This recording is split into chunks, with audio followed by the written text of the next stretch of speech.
ओम शांति। आज 10 दिसंबर 2025।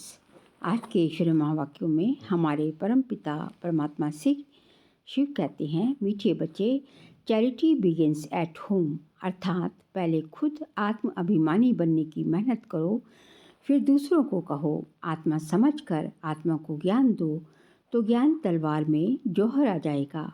Charity begins at home अर्थात पहले खुद आत्म अभिमानी बनने की मेहनत करो, फिर दूसरों को कहो। आत्मा समझकर आत्मा को ज्ञान दो तो ज्ञान तलवार में जौहर आ जाएगा। प्रश्न: संगम युग पर किन दो बातों की मेहनत करने से सतयुगी तख्त के मालिक बन जाएंगे? उत्तर: दुख सुख निंदा स्तुति में समान स्थिति रहे, ये मेहनत करो। कोई भी कुछ उल्टा सुल्टा बोले, क्रोध करे तो तुम चुप हो जाओ। कभी भी मुख की ताली नहीं बजाओ। आँखों को सिविल बनाओ। क्रिमिनल आई बिल्कुल समाप्त हो जाए। हम आत्मा भाई भाई हैं। आत्मा समझकर ज्ञान दो। आत्म अभिमानी बनने की मेहनत करो तो सतयुगी तख्त के मालिक बन जाएंगे। संपूर्ण पवित्र बनने वाले ही गद्दी नशीन बनते हैं। ओम शांति। रूहानी बाप रूहानी बच्चों से बात करते हैं। तुम आत्माओं को ये तीसरा नेत्र मिला है, जिसको ज्ञान का नेत्र भी कहा जाता है। उनसे तुम देखते हो अपने भाइयों को, तो ये बुद्धि से समझते हो ना कि जब हम भाई भाई को देखेंगे तो कर्मेंद्रियां चंचल नहीं रहेंगी, और ऐसे करते करते आँखें जो क्रिमिनल हैं वह सिविल हो जाएंगी। बाप कहते हैं, विश्व का मालिक बनने के लिए मेहनत तो करनी पड़ेगी ना, तो अभी ये मेहनत करो। मेहनत करने के लिए बाबा नई नई गुये पॉइंट सुनाते हैं, तो अभी अपने को भाई भाई समझकर ज्ञान देने की आदत डालनी है। फिर ये जो गाया जाता है कि वी आर ऑल ब्रदर्स, ये प्रैक्टिकल हो जाएगा। अभी तुम सच्चे सच्चे ब्रदर्स हो, क्योंकि बाप को जानते हो। बाप तुम बच्चों के साथ सर्विस कर रहे हैं। हिम्मते बच्चे मददे बाप, तो बाप आकर के ये हिम्मत देते हैं, हे सर्विस करने की। हिम्मत देते हैं सर्विस करने की, तो ये सहज हुआ ना। तो रोज़ ये पॉइंट्स, रोज़ ये प्रैक्टिस करनी पड़ेगी। सुस्त नहीं होना चाहिए। ये नई नई पॉइंट्स बच्चों को मिलती है। बच्चे जानते हैं कि हम भाइयों को बाबा पढ़ा रहा है, आत्माएं पढ़ती है। ये रूहानी नॉलेज है, इसे स्पिरिचुअल नॉलेज कहा जाता है, क्योंकि बाप जानते हैं जिसे स्पिरिचुअल नॉलेज कहा जाता है। सिर्फ इस समय रूहानी नॉलेज रूहानी बाप से मिलती है, क्योंकि बाप आते ही हैं संगम युग पर, जबकि सृष्टि बदलती है। ये रूहानी नॉलेज मिलती भी तब है जब सृष्टि बदलने वाली है। बाप आकर यही तो रूहानी नॉलेज देते हैं कि अपने को आत्मा समझो। आत्मा अशरीरी आई थी, यहाँ फिर शरीर धारण करती है। शुरू से अब तक आत्मा ने 84 जन्म लिए हैं, परंतु नंबरवार तो जैसे आए होंगे वह वैसे ही ज्ञान योग की मेहनत करेंगे। फिर देखने में भी आता है कि जैसे जिसने कल पहले जो पुरुषार्थ किया, मेहनत किया, वह अभी भी ऐसी ही मेहनत करते रहेंगे। अपने लिए मेहनत करनी है, दूसरे कोई के लिए तो मेहनत नहीं करनी होती है। तो अपने को ही आत्मा समझ करके अपने साथ मेहनत करनी है। दूसरा क्या करता है उसमें हमारा क्या जाता है। चैरिटी बिगिंस एट होम माना पहले पहले खुद मेहनत करनी है, पीछे दूसरों को भाइयों को कहना है। जब तुम अपने को आत्मा समझ करके आत्मा को ज्ञान देंगे तो तुम्हारी ज्ञान तलवार में जौहर रहेगा। मेहनत तो है ना, तो जरूर कुछ ना कुछ सहन करना पड़ता है। इस समय दुख सुख निंदा स्तुति मान अपमान ये सब थोड़ा बहुत सहन करना पड़ता है। तो जब भी कोई उल्टा सुल्टा बोलता है तो कहते हैं चुप। जब कोई चुप कर देते हैं तो पीछे कोई गुस्सा क्या करेंगे। जब कोई बात करते हैं और दूसरा भी बात करते हैं तो मुख की ताली बजती है। बस अगर एक ने मुख की ताली बजाई और दूसरे ने शांत किया तो चुप। बस ये बात सिखलाते हैं। कभी भी देखो कोई क्रोध में आते हैं तो चुप हो जाओ, आप ही आपका उसका क्रोध शांत हो जाएगा। दूसरी ताली बजेगी नहीं। अगर ताली से ताली बजी तो फिर गड़बड़ हो जाती है। इसलिए बाप कहते हैं, बच्चे कभी भी इन बातों में ताली नहीं बजाओ, ना विकार की, ना काम की, ना क्रोध की। बच्चों को हर एक का कल्याण करना ही है। इससे इतने जो सेंटर्स बने हुए हैं, इसलिए कल पहले भी तो ऐसे सेंटर्स निकले होंगे। देवों का देव बाप देखते रहते हैं कि बहुत बच्चों को ये शौक़ रहता है कि बाबा सेंटर्स खोलूं, हम सेंटर खोलते हैं, हम खर्चा उठाएंगे। तो दिन प्रतिदिन ऐसे होते जाएंगे, क्योंकि जितना विनाश के दिन नज़दीक होते जाएंगे उतना फिर इस तरफ भी सर्विस का शौक़ बढ़ता जाएगा। अभी बाप दादा दोनों इकट्ठे हैं तो हर एक को देखते हैं कि क्या पुरुषार्थ करते हैं, क्या पद पाएंगे, कितना पुरुषार्थ, किसका पुरुषार्थ उत्तम, किसका मध्यम, किसका कनिष्ठ है, ये तो देख रहे हैं ना। टीचर भी स्कूल में देखते हैं कि स्टूडेंट किस सब्जेक्ट में ऊपर नीचे होती है। तो यहाँ भी ऐसे ही है। कोई बच्चे अच्छी तरह से अटेंशन देते हैं तो अपने को ऊंचा समझते हैं, कोई समय फिर भूल करते हैं, याद में नहीं रहते हैं तो अपने को कम समझते हैं। ये स्कूल है ना। बच्चे कहते हैं बाबा हम कभी कभी बहुत खुशी में रहते हैं, कभी कभी खुशी कम हो जाती है। तो बाबा अभी समझाते रहते हैं कि अगर खुशी में रहना चाहते हो तो मन मना भव, अपने को आत्मा समझो और बाप को भी याद करो। सामने परमात्मा को देखो तो वो अकाल तख्त पर बैठा हुआ है। ऐसे ही भाइयों की तरफ भी देखो, अपने को आत्मा समझ करके फिर भाई से बात करो। भाई को हम ज्ञान देते हैं, बहन नहीं, भाई भाई आत्माओं को ज्ञान देते हैं। अगर ये आदत तुम्हारी ये आदत हो जाएगी, पक्की हो जाएगी, तो तुम्हारी जो क्रिमिनल आई है वो तुमको धोखा नहीं देगी, वह आहिस्ते आहिस्ते बंद हो जाएगी। आत्मा आत्मा में क्या करेगी, आत्मा आत्मा में क्या करेगी। जब देह अभिमान आता है तब गिरते हैं। बहुत कहते हैं बाबा हमारी क्रिमिनल आई है। अच्छा, क्रिमिनल आई को अभी सिविल आई बनाओ। बाप ने आत्मा को दिया ही है तीसरा नेत्र, तीसरे नेत्र से देखो तो फिर तुम्हारी देह को देखने की आदत मिट जाएगी। बाबा बच्चों को डायरेक्शन तो देते रहते हैं, इनको ब्रह्मा को भी ऐसे ही कहते हैं। ये बाबा भी देह में आत्मा को देखते हैं, तो इसको ही कहा जाता है रूहानी नॉलेज। देखो पद कितना ऊंच पाते हैं, ज़बरदस्त पद है। तो पुरुषार्थ भी ऐसा करना चाहिए ना। बाबा भी समझाते हैं कल पहले माफिक सबका पुरुषार्थ चलेगा। कोई राजा रानी बनेंगे, कोई प्रजा में चले जाएंगे। तो यहाँ जब बैठकर निष्ठा में बैठते हो तो अपने को आत्मा समझ करके दूसरे को भी भिकटी के मध्य में आत्मा को देखते रहो, तो फिर उनकी सर्विस अच्छी होगी। जो देही अभिमानी होकर बैठते हैं वो आत्माओं को ही देखते हैं। इसकी खूब प्रैक्टिस करो। अरे ऊंच पद पाना है, अरे ऊंच पद पाना है तो कुछ तो मेहनत करनी पड़ेगी ना। तो अभी आत्माओं के लिए यही मेहनत है। ये रूहानी नॉलेज एक ही दफ़ा मिलती है और कभी भी नहीं मिलेगी, ना कलयुग में ना सतयुग में, सिर्फ संगम युग में। तो सिर्फ संगम युग में 100 भी ब्राह्मणों को ये पक्का याद कर लो।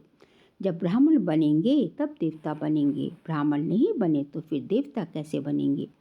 इस संगम युग में ही मेहनत करनी है और कोई समय में ये नहीं कहेंगे कि अपने को आत्मा समझ, दूसरे को भी आत्मा समझ, उनको ज्ञान दो। बाप जो समझाते हैं उस पर विचार सागर मंथन करना चाहिए। जज करो कि क्या ये ठीक है, हमारे फ़ायदे की बात है। हमको आदत पड़ जाएगी कि बाप की जो शिक्षा है सो भाइयों को देनी है, फीमेल को भी देनी है तो मेल को भी देनी है।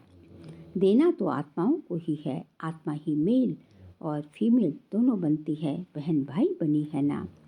बाबा कहते हैं मैं तुम बच्चों को ज्ञान देता हूँ, मैं बच्चों की तरफ आत्माओं को देखता हूँ और आत्माएं भी समझती हैं कि हमारा परमात्मा जो बाप है वह ज्ञान देते हैं। तो इसको कहेंगे ये रूहानी अभिमानी बने हैं। इसको ही कहा जाता है स्पिरिचुअल ज्ञान की लेन देन आत्मा की परमात्मा के साथ। तो ये बाप शिक्षा देते हैं कि जब भी कोई विजिटर आदि आते हैं तो भी अपने को आत्मा समझ, आत्मा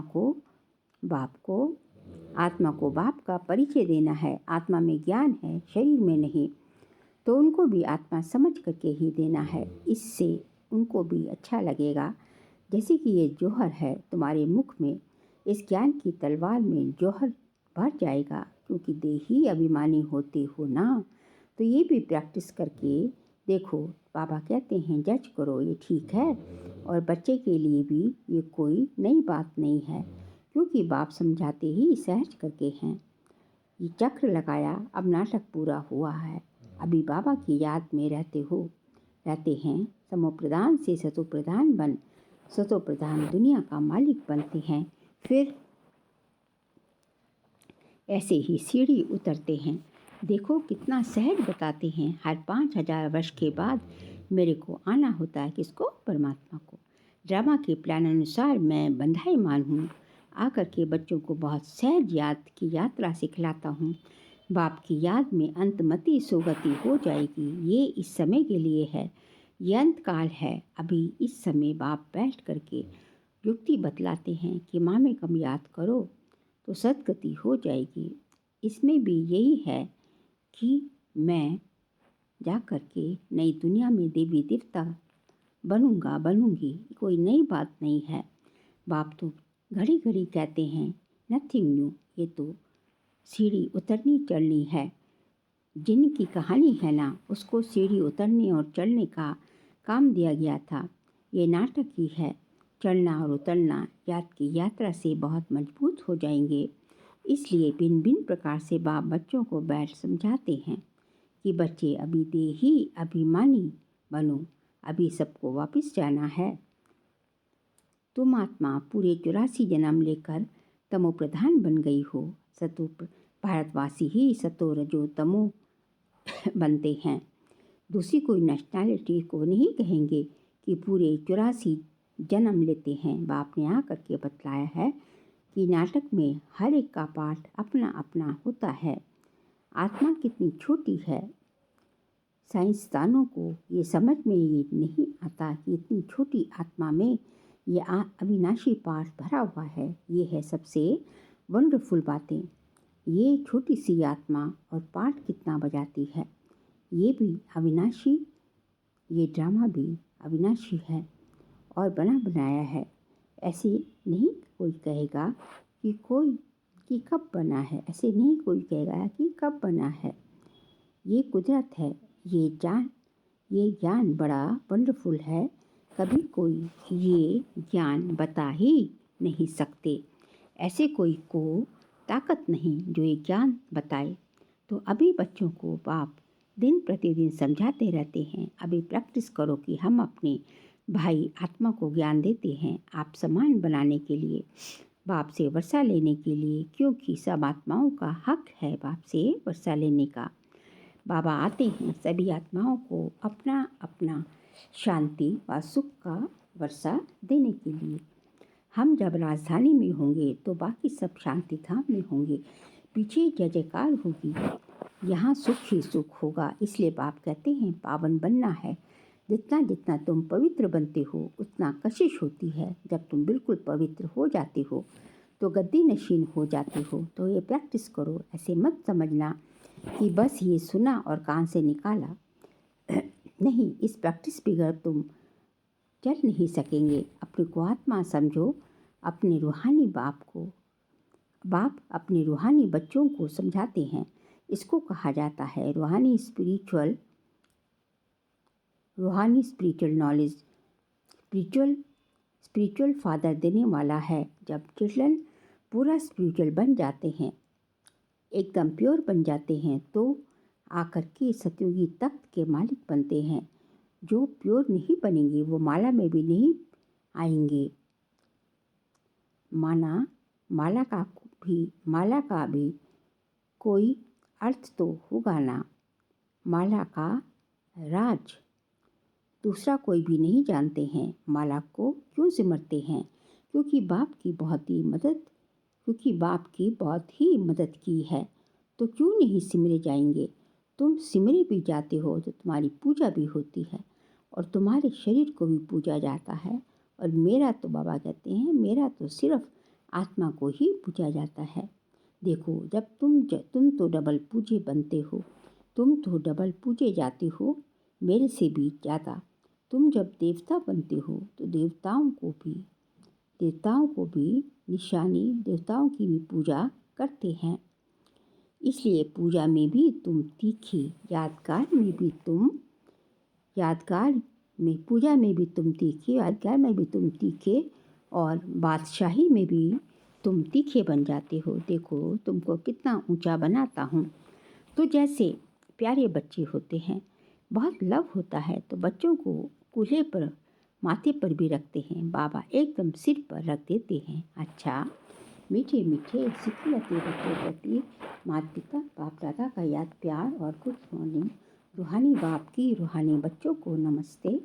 हम रूहानी बच्चों की रूहानी बाप दादा को नमस्ते नमस्ते, गुड मॉर्निंग, शुक्रिया बाबा शुक्रिया। सार के लिए पॉइंट से गायन और पूजन योगी बनने के लिए स्पिरिचुअल बनना है, आत्मा को प्योर बनाना है, प्राप्त आत्म अभिमानी बनने की मेहनत करनी है। सेकंड पॉइंट, मन मनाभव के अभ्यास द्वारा अपार खुशी में रहना है, स्वयं को आत्मा समझकर आत्मा से बात करनी है, आँखों को सिविल बनाना है। आज का बाबा का वरदान है, मास्टर रचयिता की स्टेज द्वारा आपदाओं में भी मनोरंजन का अनुभव करने वाले संपूर्ण योगी भव। मास्टर रचयिता की स्टेज द्वारा आपदाओं में भी मनोरंजन का अनुभव करने वाले संपूर्ण योगी भव। मास्टर रचयिता की स्टेज पर स्थित रहने से बड़ी आपदा एक मनोरंजन का दृश्य अनुभव होगी। जैसे महाविनाश की आपदा को भी स्वर्ग के गेट खुलने का साधन बताते हो, ऐसे जैसे महाविनाश की आपदा को भी स्वर्ग के गेट खुलने का साधन बताते हो, ऐसे किसी भी प्रकार की छोटी बड़ी समस्या व आपदा मनोरंजन का रूप दिखाई दे, हाथ हाय हाय के बजाय ओहो शब्द निकले, दुख भी सुख के रूप में अनुभव हो। दुख सुख की नॉलेज होते हुए भी उसके प्रभाव में ना जाए। दुख को भी बलिहारी सुख के दिन आने की समझो। जब कहेंगे संपूर्ण योगी तब कहेंगे संपूर्ण योगी। स्लोगन है, दिल तख्त को छोड़ साधारण संकल्प करना अर्थात धरनी में पांव रखना। दिल तख्त को छोड़ साधारण संकल्प करना अर्थात धरनी में पांव रखना। हमारा कोई भी संकल्प जो है साधारण नहीं होना चाहिए। हम विशेष आत्मा है, इसलिए हमारा हर संकल्प विशेष होना चाहिए। यदि साधारण संकल्प होगा तो उसको कहेंगे दिल तख्त को छोड़, बाबा के दिल तख्त को छोड़कर धरनी पे मिट्टी में पांव रख दिया। फिर दिसंबर मास का व्यक्तिचार्य का सब्जेक्ट है, आप संपन्न व सामातीत बनने की धुन लगाओ। आज का पॉइंट है, कर्म करते तन का भी हल्कापन, मन की स्थिति में भी हल्कापन, कर्म की रिजल्ट मन को खींच ना ले। जितना ही कार्य बढ़ते जाएंगे उतना ही कार्य बढ़ता जाए उतना ही हल्कापन भी बढ़ता जाए। कर्म अपनी तरफ आकर्षित नहीं करे क्योंकि लेकिन मालिक होकर कर्म कराने वाला करा रहा है और करने वाले निमित्त बनकर कर रहे हैं। ये अभ्यास बढ़ाओ तो संपन्न कर्मातीत सहज ही बन जाएंगे। इसलिए बाबा ने आज कहा है कि कर्म का और कर्म के रिजल्ट का दोनों का प्रभाव आपकी स्थिति को जो है डामाडोल ना करे। कर्म करते हुए भी हल्कापन रहे, कर्म अपनी तरफ आकर्षित नहीं करे, जो है निमित्त बनकर कर्म करना है। और जो है ये अभ्यास जो है बढ़ाते जाएंगे, निमित्त बन का अभ्यास बढ़ाते जाएंगे तो संपन्न कर्मातीत बनना सहज ही होता जाएगा। अच्छा, ओम शांति।